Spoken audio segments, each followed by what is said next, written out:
Сәлем барлықтарыңызға. Бүгін сүтті қыз тортының бюджетті вариантын жасаймыз. Өте дәмді болып шығады. Ең бастысы бұл жерде сгущенкаңыздың жақсы болуы. Ал енді ең алдымен сгущенканы бір ыдысымызға салып аламыз. Одан кейін оған 3 жұмыртқа қосып, жақсылап араластырамыз. Одан кейін 70 грамм сары май қосамыз.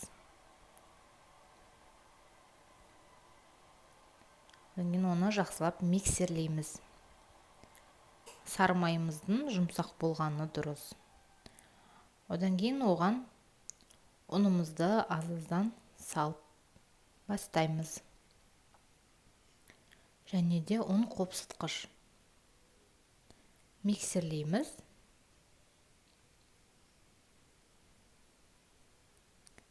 Міне, қамырымыз дайын.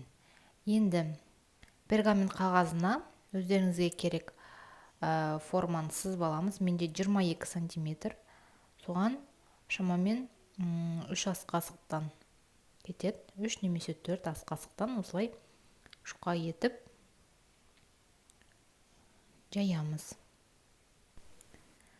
Одан кейін әр коржымызды 200 градуста 6-7 минуттан пісіріп аламыз.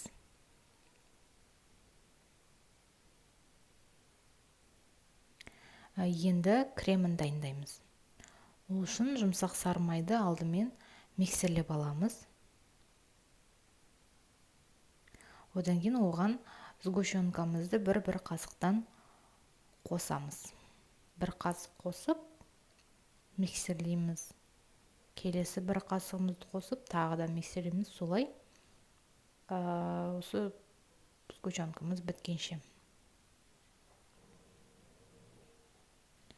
Енді кез келген бұл жерде крем алуларыңызға болады. Енді піскен корждарымызды осындай болып шықты.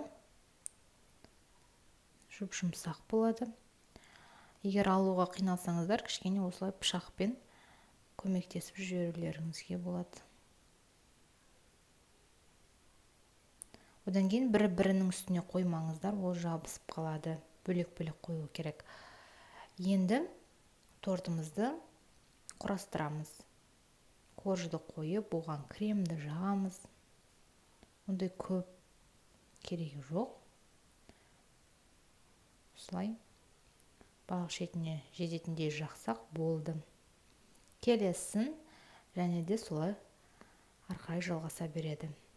Одан кейін бетіне мен печеньені алып, осылай өгітіп дайындап қойдым. Осылай әсемдеуге болады. Немесе өз қалауыңыз бойынша. Видео ұнаса лайк басып, парақшама тіркеліп қойыңыздар. Рахмет.